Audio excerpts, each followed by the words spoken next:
I have many, many memorable moments in prophecy where I've prophesied over individuals. I think probably the most exciting one to me and fulfilling is to pray over individuals and to see the reactions as they hear something that they know only that they only know about it. They know that God and themselves and the person standing giving them that word doesn't know anything about the situation. So it's called a word of knowledge. A word of knowledge is really something that you know the person is going through. It's more insight. Word of knowledge also has the understanding of something that the person's been through as well. And this is where people get mixed up with psychics because what psychics really do is they tap into memories. So they go into the memory bank of a human being and can only deal with the past. They cannot deal with the future. They try, but usually it doesn't happen.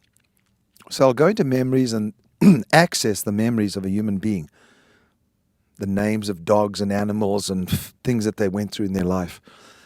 That is not the word of knowledge. The word of knowledge is God giving you a specific word about a specific situation that deeply touches that human being, but it has life to it. It's not a matter of just touching the soul. It touches the entire being. A psychic, a medium, they only touch the soul area and then can contaminate it as well, because never lead you to the future, which is prophetic. So the one thing about the reward for me personally is when I prophesy over a human being and you know that changes their life forever. Now that's happened over a period of 35, 36 years. I don't do it as much anymore because the Lord has moved me to another dimension of prophecy. But I do it occasionally, and it's very moving for me personally and the person that's being affected by it. I don't go around claiming that I know everything about a person's life so that people are intimidated. A lot of prophets that walk around wanting to intimidate people because it's a power thing. I know what you're thinking. You've got to realize something, that the prophet is a human being just like everyone else and operates at times under the spirit of revelation and is not constantly in that place where you can prophesy. Now, some believe that you can prophesy at all times. Well, the type of prophecy that I'm talking about is not the prophecy you can do all the time. That's basically exhortation and encouragement, and that's very good to do. The prophecy I'm talking about is the combining of the word of wisdom, the word of knowledge, the working of miracles, and prophecy. Those four gifts, as stated in Corinthians, under the gifts of the Spirit. And you can go read them up. There are 9 gifts of the Spirit. There are 9 fruits of the Spirit. The 9 gifts of the Spirit that I operate in, the 4 that I operate in, is word of knowledge, word of wisdom. Word of wisdom is understanding the future as well. So you have knowledge, which is past and present, wisdom, which is present and future. Okay, that combined with the gift of the working of miracles, because once you speak that word, the working of a miracle takes place. A very unusual type of miracle. Not always just physical. It could be the many things, changing your situation. And then, of course, the gift of prophecies, which is the actual expression of the word of knowledge and the word of wisdom. I know this will help a lot of people because a lot of you have some of those gifts. When you're a true prophet, you have a combination of them all. That's why I'm so opposed to prophets that are constantly prophesying death and judgment, because God is good as well. And so if you remove the goodness aspect of it, you're going to take them and put them back under law. One of the dangers of the present church in America is that there's this desire and drive to put them back under law. And that's very dangerous because law actually causes man to sin more. The Bible speaks about that under law, I try to do what I need to do, what is right, and yet I find myself doing wrong because you're driven by the law. Whereas when you're driven by grace, you know that He has forgiven you already. And it's not so easy to sin because you want to please Him. And so I'm sharing about memorable moments, but I'm teaching you at the same time about what the gift of prophecy is so you can understand how it works. So these gifts that work together are to equip people, not to fascinate them. A person that goes around claiming that he knows all your dirty thoughts and all your bad laundry is not a true prophet. That is not a true prophet of the living God in the New Testament. Now, I'm not saying you to go around flattering people, but Jesus commanded us to tell good news. Therefore, the prophetic is not excluded from giving good news. If a teacher is to teach and it brings forth good news, then why would a prophet bring bad news?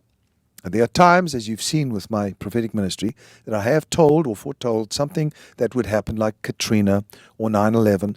And it's not that I rejoiced in doing so, but I just knew that it was inevitable, that it was going to happen. Now, having said that, some of my most memorable moments, one of them especially, and I'll show you how the contradiction works. I was in a place in Texas at a church, fairly large church, and I was on the platform, and I was flowing and teaching, and I'll tell you what happened that day. I was holding the microphone, speaking, and suddenly somebody jumped on the platform, quite a big guy, grabbed the microphone from me and started screaming on it. Well, I'm a warrior. I don't like to be put into that position. So I grabbed it out of his hand and said, "This is my platform, my microphone," and carried on speaking. Well, he proceeded to attack me, and the pastor had a few of his sort of security guys basically come, grab this guy, and walk him off the stage. But in the process, he broke one of the security guys' nose and pulled out a gun and managed to run away. Eventually, the police were called in because the young guy returned, and he was going to shoot me because of my statement about the rapture, and which many people misunderstand when I've spoken about the rapture.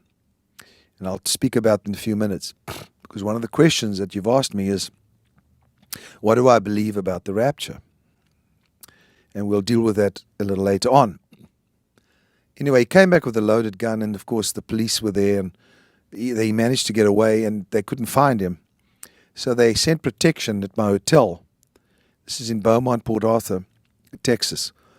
They sent they put a policeman outside my door for the night to protect me because this guy was bent on killing me. Eventually they caught this guy, and of course he went to jail, and whatever happened about that. But the fact is that I was under attack. Now, I've answered the question about the prophet's reward. He goes through something. There's an attack, there's warfare surrounding him, but there's a great reward. Well, I carried on the meetings. The next night, I was speaking about the fact that when somebody dies, do their prayers die with them? If a mother has prayed a prayer for her son and then she dies, what happens to that prayer? When a great man of God dies, what happens to that gift? Does the gift die? Did the gift die with Joseph? Did the gift die with Elijah? No, it didn't. It's transferred, and then there's a double portion attached to it. So by the time it gets to us, thousands of years later, there should be 1,000-fold upon that gift. That's what Jesus said. It is necessary that I go to the Father so that I can send the Spirit to you so that you can do greater works in my name. In other words, when one person dies, the gift doesn't, but it doubles and so on. Now, I was sort of teaching on those lines, and I walked down the aisle, and there was a man sitting near the back of the church and was almost shaking. He was in such a state. Alcoholic, obviously, not a Christian, not a believer. And I told him to stand up, and he stood up he was very shy and just put his head down. And I think it was more shame than anything else. Put his head down, and I sat there, and suddenly I caught a glimpse of a tombstone. And I saw the name Emily and the dates. And the dates were, and I don't know the exact dates now, but I saw them then. I said, I see this name Emily, and I see Brown, and I see the dates from 1930 so-and-so until 1991 or whatever it was. This man broke down. Now that's called a word of knowledge, to where I've seen the past and the present and the insight that is given for this present moment.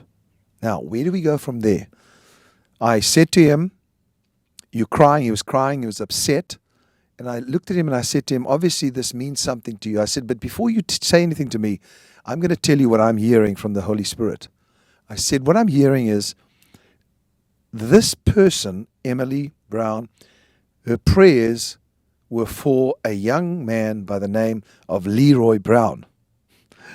And of course, he just started screaming. I didn't know his name was Leroy Brown. And I didn't know at the time, because I was from South Africa, that there was a song called Bad Leroy Brown. Meanest man in, well, we won't say the exact words, in the town, I think that's the word. And of course, afterwards they laughed about it because I didn't know about the song.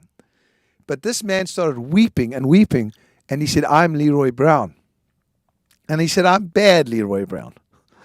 And I said, your mother prayed that one day you would come to a church and you would give your life to Christ. And today her prayer is going to be answered.